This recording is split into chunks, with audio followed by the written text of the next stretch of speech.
24 घंटा में 3 इंसिडेंट हो गया है। सबसे पहले बीडीसी चेयरमैन जो श्री लेट सरदार भूपेंद्र सिंह साहब अटैक हुआ, उसके बारे में बात करना चाहता हूं कि उनका विजिट था खाक बडगांव। उनके साथ 2 पीएसओ थे। एसओ भी दिन में उनको घुमाया।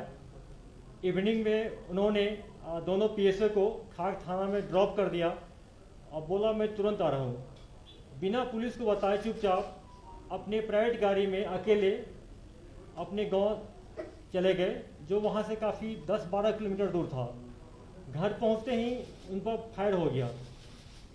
उस इंसिडेंट में हम लोग दोनों पुलिस के जो पीएसओ थे उनको सस्पेंड किए हैं और तफ्तीश चल रहा है और 2 सस्पेक्ट को बुलाए हैं। एसपी बडगांव खुद पूछताछ कर रही है उसके बारे में।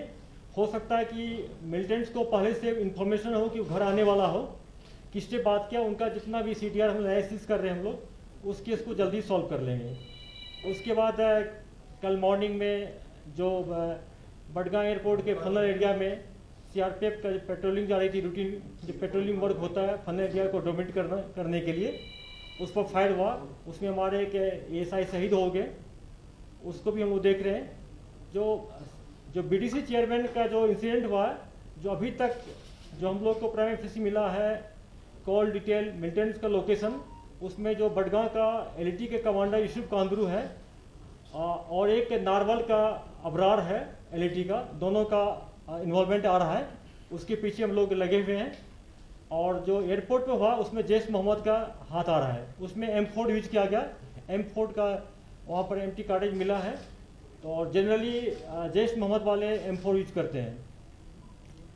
और उसके बाद कल इवनिंग में 6:20 में हमारे एडवोकेट साहब जो है कादरी साहब अपने घर में बैठे हुए थे। उनके घर में 2 क्लाइंट आया है। दोनों के हाथ में फाइल था और नका बंद था, पूरा मास्क लगाए हुए थे। प्लास्टिक के चेयर पर नीचे बैठे और वकील साहब को बुलाया और बोला कि मेरा एक एक्सीडेंट का केस है, आपसे सजेशन लेना है। जो ही वकील साहब नीचे उतरे तो अंधाधुंध पिस्टल से फायर किया। उसके सर में 4 गोली पिस्टल से फायर किया। उनको हॉस्पिटल लाया जा रहा था, लेकिन रास्ते में उनका डेथ हो गया। भागते टाइम में मिलिटेंट ने हवा में 2-3 राउंड फायर किया है और गली में जो सीसीटीवी कैमरा एक लगा हुआ है उसका फुटेज हम लोग लिए हैं, उसको देख रहे हैं। उससे ट्रैक डाउन करते हैं कि कौन मिलिटेंट इन्वॉल्व है। आज सुबह मैंने जाके मौके का मुआयना किया, उनके घर भी गए, सीन ऑफ क्राइम का विजिट किए, एसपी, एसएसपी, एसडीपीओ सारे एसएचओ का मीटिंग लिए और एक एसआईटी बना दिए जिसको हेड कर रहा है एसपी हजरत बल।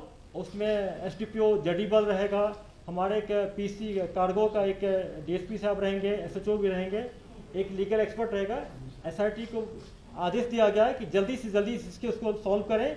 कौन सा मिलिटेंट, कौन सा आउटफिट मिलिटेंट का इन्वॉल्व है, उसको जल्दी से पता करके उनको हम लोग अरेस्ट करने का पूरा प्रयास करेंगे। अरेस्ट नहीं होगा तो इनकाउंटर में यूटिलाइज करने का प्रयास करेंगे, लेकिन यह केस हमारे लिए टॉप प्रायोरिटी है।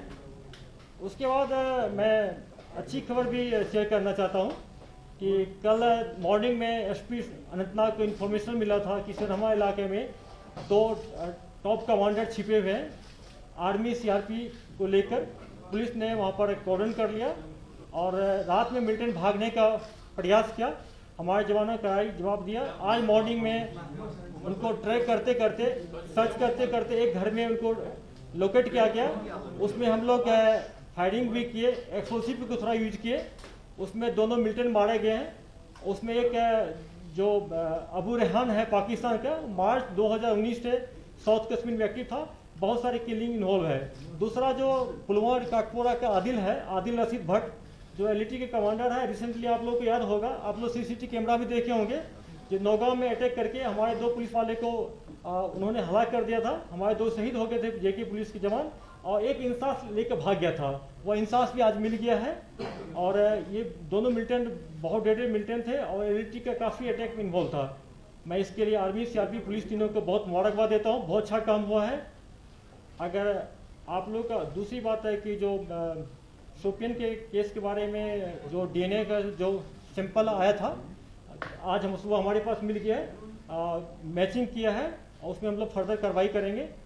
अगर आप लोग को स्पेसिफिक क्वेश्चन है जोशी साहब से या जी सीआरपी साहब या मुझसे से पूछ सकते हैं।